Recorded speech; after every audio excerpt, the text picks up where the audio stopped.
Good afternoon students. तो आज इससे पहले मैं आप लोगों को प्रोटीन सिंथेसिस के नोट्स भेज चुकी हूँ, ठीक है।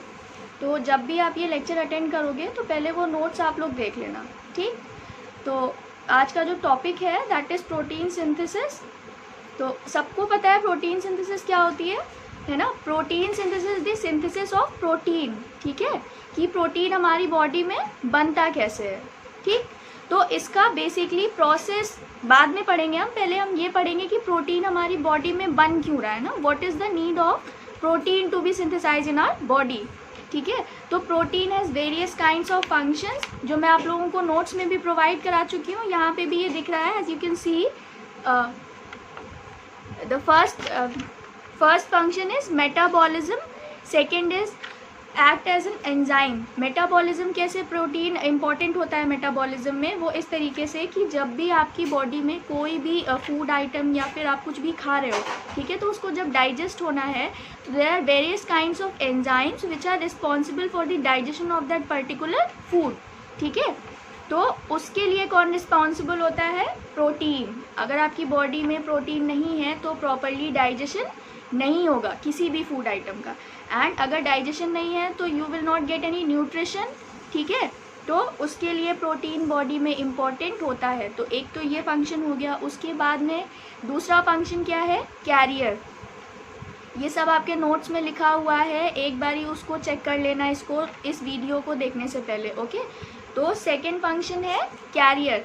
कैरियर कैसे वो ऐसा एक्ट करेगा, जैसे बॉडी में बहुत सारे मतलब बहुत सारे कंपोनेंट्स प्रेजेंट होते हैं जिनको एक जगह से दूसरी जगह जाना होता है, ठीक है, बट वो खुद उस सेल के अंदर या किसी भी टिश्यू के अंदर एंटर नहीं कर सकते हैं। जैसे कि आप लोगों को पहले ट्रांसपोर्टेशन में मैंने पढ़ाया है, प्लाज्मा मेम्ब्रेन के थ्रू ट्रांसपोर्टेशन में, ट्रांसपोर्टेशन बाय कैरियर्स, है ना। तो वहाँ पे क्या होता था, फॉर एग्जाम्पल अगर ग्लूकोज मॉलिक्यूल है तो वो प्लाज्मा मेम्ब्रेन में खुद से क्रॉस नहीं जा सकता है ना। तो वो कैसे जाएगा? कैरियर के थ्रू। और वो कैरियर क्या होता है? प्रोटीन, है ना, प्रोटीन चैनल्स, ठीक। तो प्रोटीन किसकी तरह एक्ट करेगा? कैरियर की तरह। उसके बाद में नेक्स्ट फंक्शन है हार्मोन्स। बॉडी में जितने भी हार्मोन्स प्रेजेंट होते हैं सारे के सारे प्रोटीन हैं, ठीक है। प्रोटीन उनका जो बेसिक पेरेंट स्ट्रक्चर है वो क्या है? प्रोटीन, मतलब वो प्रोटीन से मिलकर बने हुए हैं, ठीक है। तो ये कुछ फंक्शंस हो गए प्रोटीन के जो हमारी बॉडी में इम्पॉर्टेंट होते हैं। अगर ये बॉडी में प्रोटीन प्रेजेंट नहीं होगी तो फिर आपकी बॉडी में ये सारे फंक्शंस नहीं होंगे। That is why protein synthesis is important, इसीलिए बॉडी प्रोटीन को सिंथेसाइज करती है। अब नेक्स्ट थिंग इज़ कि प्रोटीन सिंथेसिस होती कैसे है ना। तो प्रोटीन सिंथेसिस के बेसिकली 3 स्टेप्स होते हैं, जैसे कि ये पहला स्टेप है transcription, second one is translation and third is termination, ठीक है। ये सारा नोट्स में लिखा हुआ है, you can read it by that. तो ट्रांसक्रिप्शन में सबसे पहले होता क्या है ना, प्रोटीन सिंथेसिस अगर हो रही है तो वहाँ पे सबसे पहले कौन सा प्रोसेस होगा? ट्रांसक्रिप्शन। अब ट्रांसक्रिप्शन में होता ये है डीएनए से आरएनए का बनना। क्या होता है? डीएनए से आरएनए का बनना, मतलब डीएनए से क्या बनता है? आरएनए, ठीक है। तो अब डीएनए कहाँ प्रेजेंट होता है? डीएनए प्रेजेंट होता है सेल में, ठीक। सेल में प्रेजेंट होता है न्यूक्लियस, और न्यूक्लियस के अंदर प्रेजेंट होता है डीएनए। यही डीएनए क्या बनाता है? RNA, which is ribo nucleic acid, ठीक। DNA is die ribo nucleic acid, ठीक है। अब होता क्या है इसमें? डीएनए आपका एक डबल हेलिक्स मॉडल होता है, सबको पता है, इतना पता है ना। तो अब उस डबल हेलिक्स मॉडल में क्या होता है? वो एक गुच्छे की तरह आपस में दोनों हेलिक्स जो स्ट्रैंड्स होती हैं वो लिपटी रहती हैं, ठीक है, क्रॉस सेक्शन में। अब क्या होता है, जब प्रोटीन सिंथेसिस होनी है, ठीक, तो क्या होगा, वो डीएनए अपना जो क्रॉस हेलिक्स मॉडल होता है उसको बदल लेता है, मतलब वो सिंगल स्ट्रैंड्स में आ जाता है। Particular if you can imagine these are the 2 strands, okay. ये दोनों स्ट्रैंड्स क्या है? एक डीएनए का एक स्ट्रैंड है, एक दूसरा स्ट्रैंड है, ठीक। अब यहाँ पे क्या होगा, एक एंजाइम प्रेजेंट होता है जिसको हम कहते हैं आरएनए पॉलीमरेज। ठीक है, ये एंजाइम रिस्पॉन्सिबल होता है डीएनए से आरएनए बनाने के लिए, क्योंकि डीएनए खुद से आरएनए नहीं बनाएगा।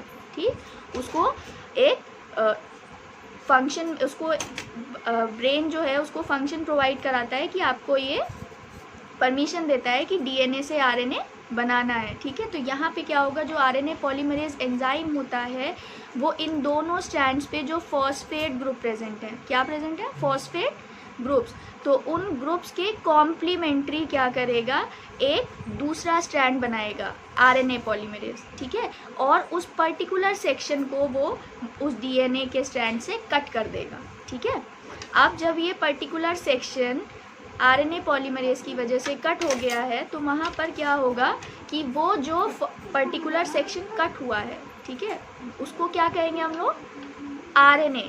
ठीक है, और वो आरएनए जब प्रोटीन की सिंथेसिस करता है तो हम उसे कहते हैं mRNA। mRNA stands for messenger RNA. ठीक है, इतना समझ में आ गया ना।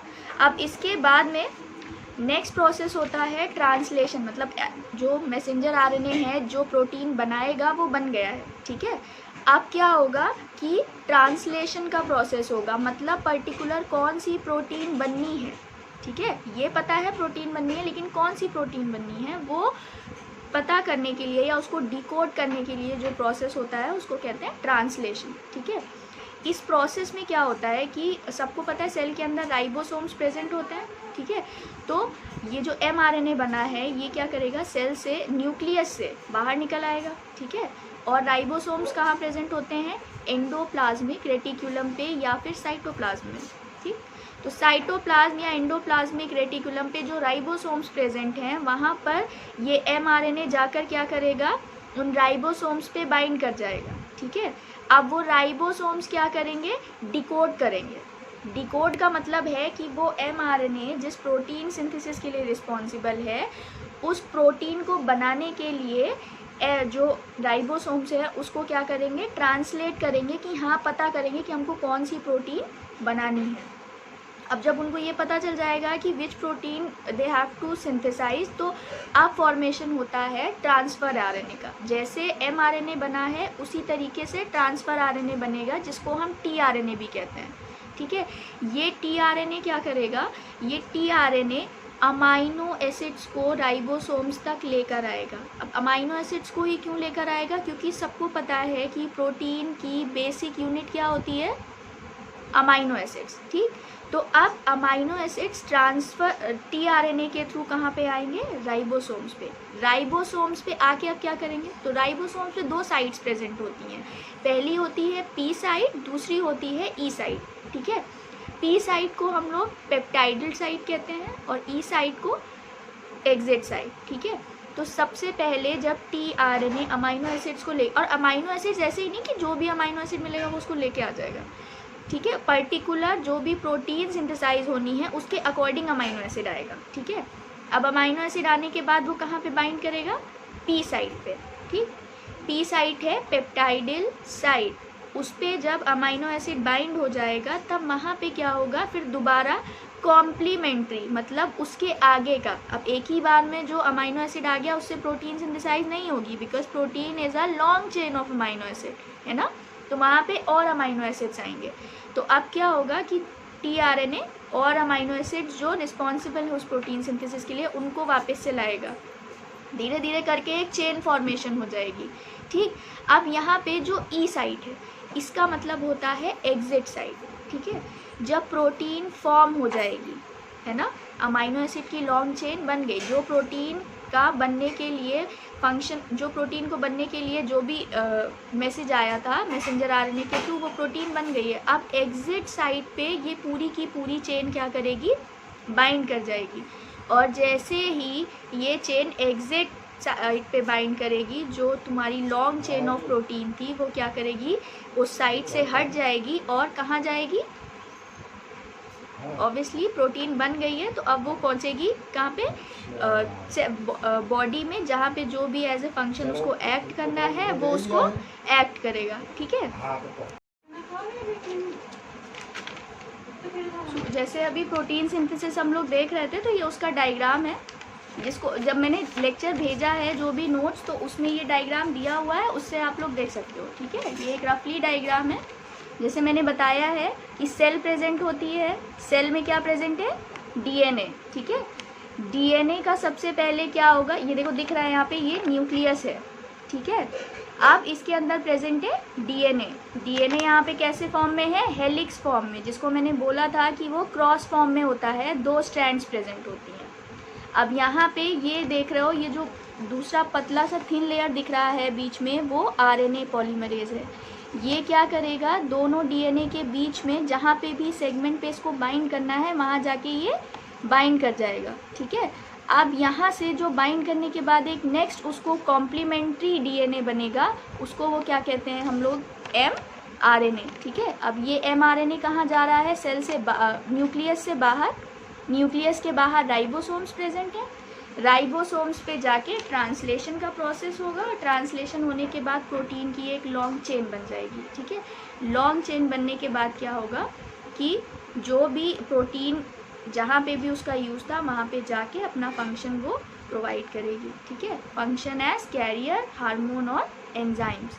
ठीक है, तो ये लेक्चर पूरा प्रोटीन सिंथेसिस का है। आप लोग इसको देख सकते हो, जैसे भी जिसको जो भी इश्यूज़ हैं, क्वेरी हैं, वो या तो चाहो तो आप गूगल क्लासरूम पे पूछ सकते हो, या फिर यहाँ पे भी कमेंट कर सकते हो। ठीक है, प्लीज़ आप लोग सब सब्सक्राइब कर लो, सारे स्टूडेंट जितने भी हैं। ठीक, ओके, थैंक यू।